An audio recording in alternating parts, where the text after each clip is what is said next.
Welcome, welcome, welcome. Ed Martin here on the Pro America Report. Great to be with you today. Hey, if you're listening to the program live right now, proamericareport.com, you can go there and sign up for the daily email, the daily wink. I'm also doing this with a little video. I had some of you all tell me, hey, while you're doing this, do some video, jump out there. So I thought I'd record this while I'm doing it because I'm sitting here at the computer getting ready for the show and have some great guests today. We'll talk on the pro-life issue. We'll talk about that, what happened over the weekend. I think it was late Friday, decision from the U.S. Supreme Court. Not really a decision. We'll get to that. We'll also catch up with our friend Cheryl Chumley, who's over at the Washington Times, the editorial page, online editorial page editor. She is really cool. She has her own blog and does great stuff, and we'll talk with her. But what you need to know today, and of course we will later on in the program talk about Ray Epps and 60 Minutes and how it's very easy to follow the narrative machine as it uses big government, big media, and big tech to force a narrative on the American people. When you see 60 Minutes join in, you realize, something's going on. What is it? What's going on? Well, I think there's some desperation and some fear about what's happened with the January 6th hearings, what's happened with some of the lawsuits. The truth is percolating, and even though Ray Epps admitted nothing last night, and there was no change in the sort of facts that have been presented, a lot of questions remain, and we'll talk about why. It's the dog that doesn't bark. It's what remains unsaid as the cleverest of intelligence community operatives and people that are working in that field tell us one thing. It's not that the one thing is a lie. It's what they haven't told us. And we'll talk about that. But first, what you need to know, I couldn't resist. The headline for this wink today is Jimmy Carter is messing up America one more time. Now, I'm of the old school. I'm very careful when people die. I don't like to say too many bad things about them, certainly. And I don't know Jimmy Carter. I've never met him. I've read stories about him. I've seen things, but he has been, for the better part of 30 or 40 years, as a public figure. He was a failed president. He obviously was in over his head, even though he had an extraordinary career. He was a young naval officer. I mean, extraordinary meaning he was highly trained and had succeeded in the Georgia State Senate and then as governor being elected. I don't know whether he was a good senator or a good governor. I don't even know if he was a good naval officer, but he had credentials when he ran for president. But for 30 or 40 years now, he has been what I would say is the softener. As the Democrats have, in my opinion, and what I see, as they have slid towards far left on issues, extremists on abortion, extremists on sexuality, extremists on taking away from parents their rights, extremists on racism. Joe Biden had a whole career where he was harder on African Americans in the inner cities than almost anybody. And the structural systemic racism of our school systems, that's all been given a softener by sweet Jimmy Carter and his wife and his ministry. He was a deacon or an elder in his church, and he's a nice guy. And when he got out of office, he wasn't bitter.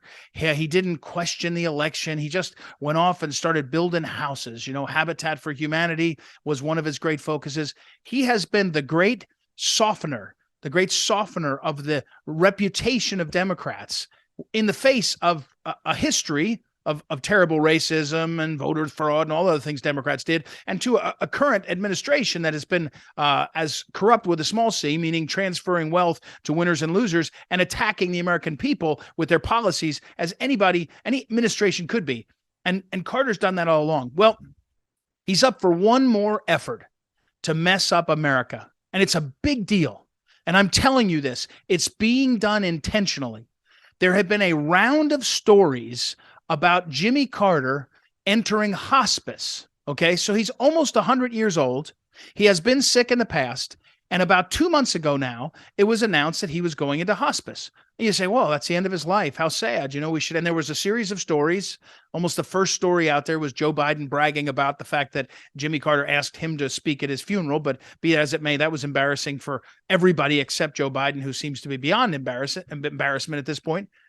But what's going on here is we have an issue at the end of life for so many of our seniors, the people that have honored us with their service and their life and have lived into their years, golden years, like we never expected before. we have this population of aging out, people that are living into their 70s, 80s, 90s with more health and more health care and more options and more quality of life. And there is a movement, and the movement began in the late 70s, and it's a movement for hospice. Now, hospice in the late 70s was started in America by a Catholic woman. A Catholic woman in the late 70s went over to England where hospice had started. She came back to America and she started the hospice movement in America. She was educated in other schools, but she did her one of her residencies at that time, a few years before, at Georgetown University. And the president of Georgetown University encouraged her to do this. And hospice was about dignity. It was not about hastening death. It was not about money. But hospice has become a massive moneymaker for lots of either for-profit companies or nonprofit companies that are masquerading as nonprofits when they're making lots of money. How so? Well, Medicare's in the act, so government's picking winners and losers, who to pay, and the effort is to hasten death. And it's happening all the time. You don't have to look at the physician-assisted suicide movement to see how troubling it is at the end of life to have people whose priority is to stop the burden on our systems, healthcare and otherwise, of old people. And it's happening all the time. So now flash forward. Most people go to hospice. You're required to have a diagnosis of 6 months to live. So it's at the end of your life. The doctor must say, well, your cancer's gotten so far, we can't treat it. Your Alzheimer's, your heart disease, it's gone so far, we can't treat it. You have 6 months or less to live. That's the requirement of a diagnosis. And then most people, you get between 90 and 120 days is how long people live. And there's payments for that. But here's what's going on. Jimmy Carter is living a lot longer in hospice than most people expected.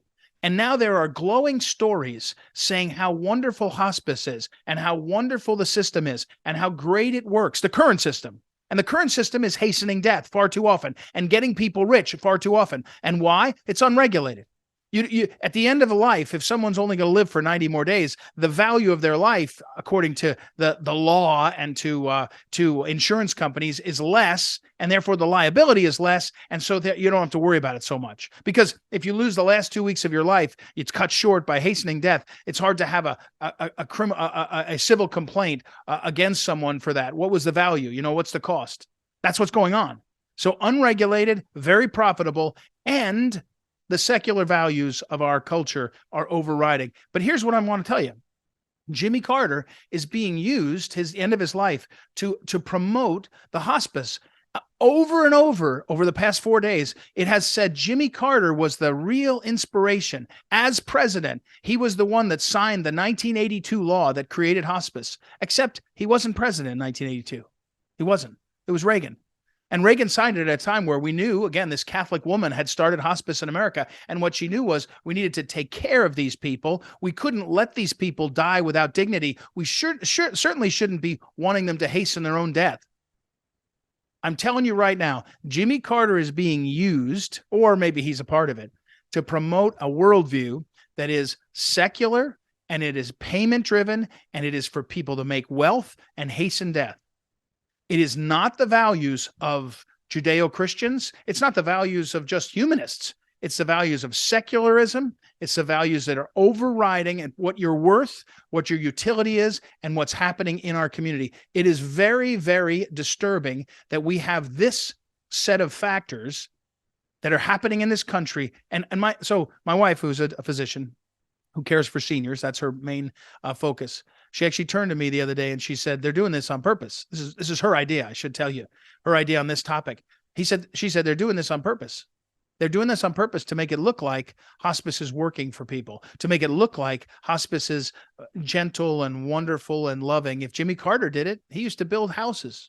Habitat for Humanity. He's a nice guy. He wasn't a philanderer like Bill Clinton. He wasn't a loudmouth like Obama or Trump. He wasn't a ding dong like Biden. He was just a nice guy. And he used this to great. It was great forever. And everybody should use hospice. Everybody should be a part of that system.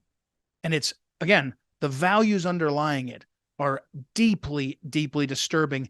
And it's being used. Oh, so my wife's point, I said, you think so? I said, I was looking at all these things, the error about 1982 and all. And she said, of course. And then she said, because you can't trust what they're telling you is true at all. It's what they're trying to push you into, meaning the media.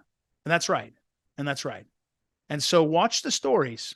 No one will say a bad thing about Jimmy Carter when he dies. They might talk about his presidency, and I won't either, probably. But I can tell you what they will do. They'll be writing story after story, as they're doing right now.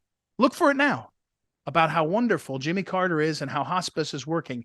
And it's a plan, it's a part of hastening death for our seniors, of valuing them based on the utility and limiting the costs. It should be very, very concerning for all Americans. All right, that's what you need to know. We'll come back and we've got a lot more today. Thanks for tuning in. Don't forget, visit proamericareport.com, proamericareport.com. Ed Martin here on the Pro America Report. Talk to you in a minute.